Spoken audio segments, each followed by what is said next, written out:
السلام علیکم۔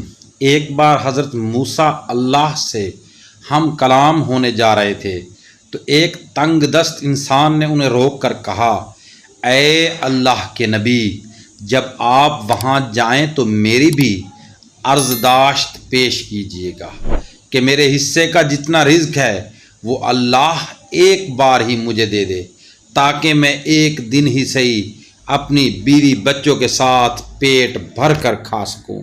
آپ نے جا کر حسب وعدہ وہی عرضداشت پیش کی تو جواب آیا، اے موسیٰ علیہ السلام، اس بندے کا رزق صرف ایک بوری اناج کے برابر ہے، اس لیے اسے تنگ دستی کے ساتھ دیتا ہوں کہ ساری عمر اسے رزق ملتا رہے۔ آپ نے واپسی پر یہی جواب اس سائل کو دے دیا۔ اس نے پلٹ کر کہا، اے اللہ کے نبی، آپ کا جب دوبارہ جانا ہو تو اللہ کے سامنے دست بدستہ عرض فرمائیے گا کہ مجھے وہ ایک بوری رزق کا ایک دفعہ ہی عنایت کر دیں تاکہ میں پیٹ بھر کر کھا سکوں۔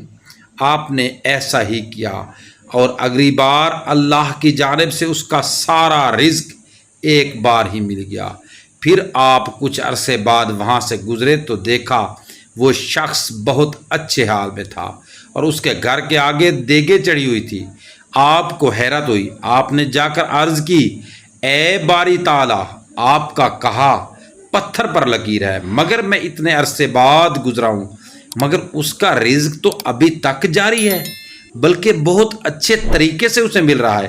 اللہ تعالیٰ نے فرمایا، اے موسیٰ، تم سچ کہتے ہو۔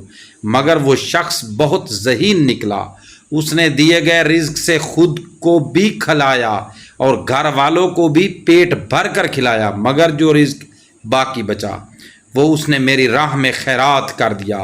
یہ میں نے ہی وعدہ کیا ہے، کوئی میری راہ میں ایک حصہ خرچ کرے گا تو میں اسے 70 حصے واپس کر کے دیتا ہوں۔ اس نے مجھ سے تجارت کر لی ہے موسیٰ علیہ السلام، اور میں اپنے وعدے کے مطابق اسے مسلسل لوٹا رہا ہوں۔ دوستو، اگر آپ کو یہ ویڈیو اچھی لگی ہے تو صدقہ جاریہ سمجھ کر اسے شیئر ضرور کریں، ویڈیو کو لائک ضرور کریں، چینل کو سبسکرائب ضرور کریں۔ شکریہ۔